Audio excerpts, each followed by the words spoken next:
Well, 8 years ago, Nebraskans voted to raise the minimum wage from $7.25 to $9 an hour, and they'll have the choice to raise it significantly higher come November. And Secretary of State Bob Evnen announced the measure received enough signatures to go to voters, and 3 News Now reporter John Kipper takes a look at the issue and how it'll work.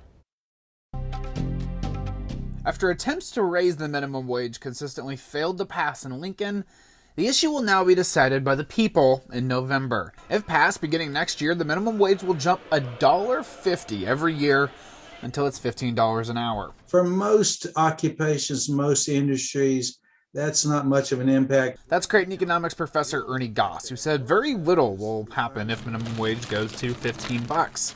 While he sees some issues near the Iowa border and fears further damage to the hotel industry, he says businesses already are forced to raise pay. The real impact that employers have is finding and hiring workers.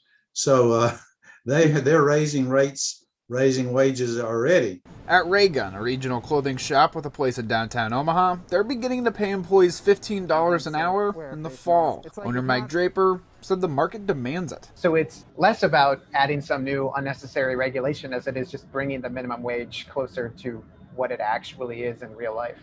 That appears to be largely true. Searches for jobs in the Omaha Metro show that most jobs pay well above $15 an hour. But a few jobs, like grocery store clerk and part-time government jobs, are paid less.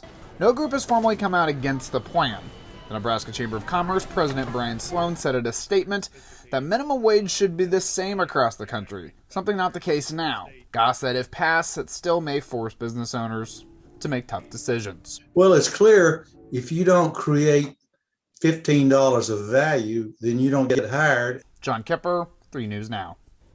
A petition drive to require voter ID at the polls also made the ballot for November, and if it passes, the Nebraska legislature would need to decide on details, including what counts as valid identification. They would need to decide how vote by mail would work too.